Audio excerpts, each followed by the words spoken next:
are we going? Or saan nga ba tayo patungo? On a spiritual level, the answer may be deeper than a destination, achievement, or even death.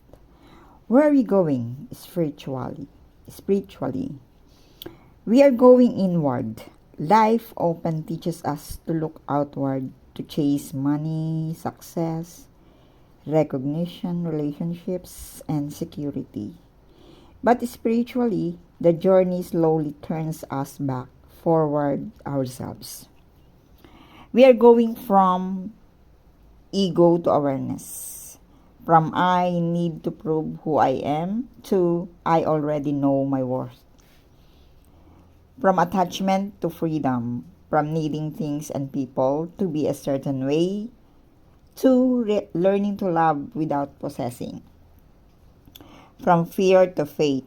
From constantly asking what if something goes wrong to trusting that we can meet whatever life brings. From confusion to wisdom. From simply experiencing life to understanding what our experiences are trying to reach us.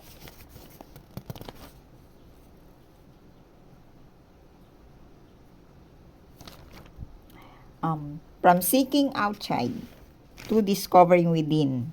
We stop looking for permanent happiness in external things and begin discovering peace within ourselves.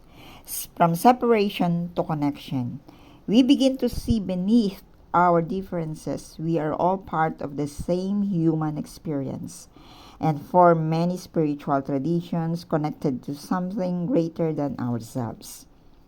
Perhaps the destination is not somewhere.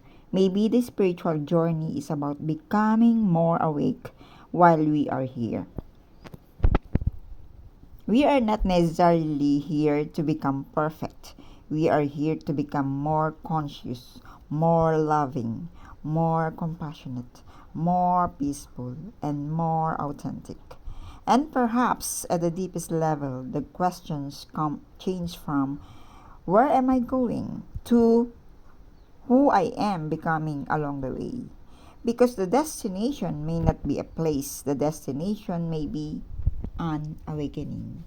And if you believe in God, you might express it even more simply. I am not merely going somewhere.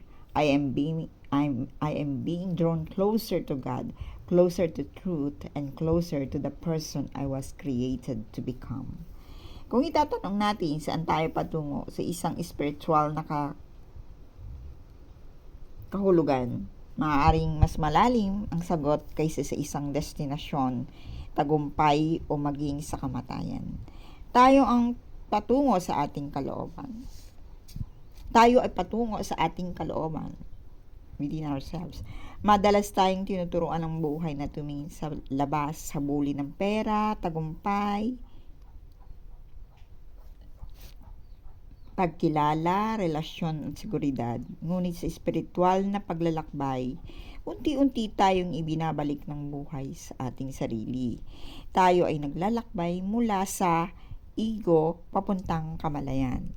Mula sa kailangan kong patunayan kung sino ako, tungo sa alam ko na ang aking halaga. Pangalawa, pagkakakapit o kalayaan.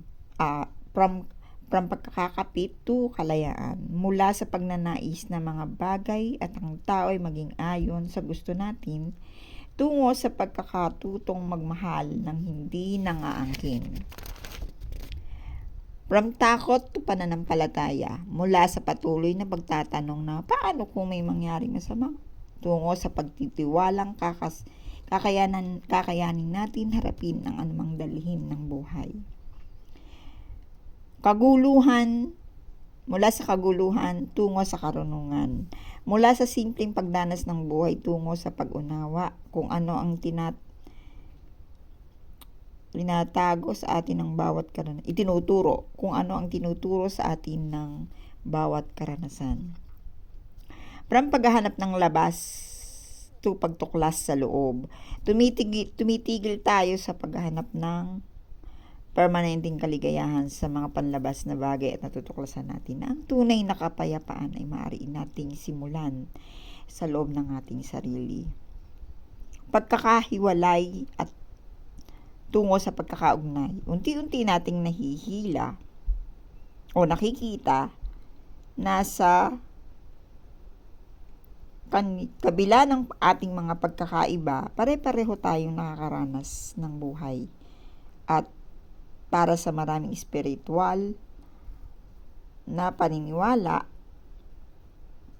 tayong lahat ay bahagi ng isang bagay na higit na dakila kaysa sa ating sarili. Ito yung oneness. Oneness. Marahil ang destinasyon ay hindi isang lugar.